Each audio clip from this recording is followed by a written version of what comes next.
Tree കിച്ചണിലെ പുതിയ എപ്പിസോഡിലേക്ക് ഏവർക്കും സ്വാഗതം.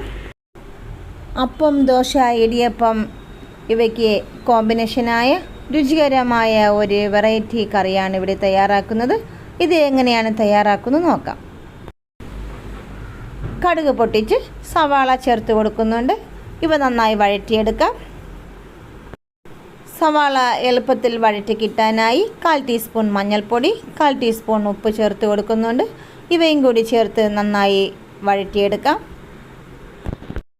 സവാള നന്നായി വെന്ത് വരുമ്പോഴേക്കും ഉരുളക്കിഴങ്ങ്, ക്യാരറ്റ്, ബീൻസ് ഇവ ചെറുതായി അരിഞ്ഞത് ചേർത്ത് കൊടുക്കുന്നുണ്ട്. ഇവയും കൂടി ചേർത്ത് നന്നായി വഴറ്റിയെടുക്കാം. ഇവ ആവിയിൽ നിന്ന് നന്നായി വെന്ത് വരട്ടെ. 1/4 ടീസ്പൂൺ മല്ലിപ്പൊടി ചേർത്ത് കൊടുക്കുന്നുണ്ട്. ഇവയും നന്നായി മിക്സ് ചെയ്തെടുക്കാം. ഇതിൻ്റെയും പച്ചമണം മാറി വരട്ടെ. അടുത്തതായി പെരിഞ്ജീരകം, ഗരം മസാല ഇവയും കൂടി ചേർത്ത് നന്നായി മിക്സ് ചെയ്ത് കൊടുക്കാം. പൊടികളും ചേർത്ത് നന്നായി വെന്ത് വന്നിട്ടുണ്ട്.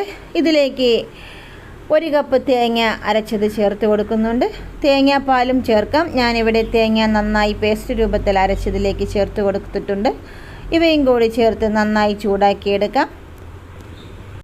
അങ്ങനെ രുചികരമായ കൂട്ടുകറി ഇവിടെ റെഡി ആയിട്ടുണ്ട്. എല്ലാവരും ഇതൊരു പ്രാവശ്യം ട്രൈ ചെയ്ത് നോക്കുക. ഈ ചാനൽ ഇതുവരെയും സബ്സ്ക്രൈബ് ചെയ്യാത്തിട്ടുണ്ടെങ്കിൽ സബ്സ്ക്രൈബ് ചെയ്ത് സപ്പോർട്ട് ചെയ്യുക.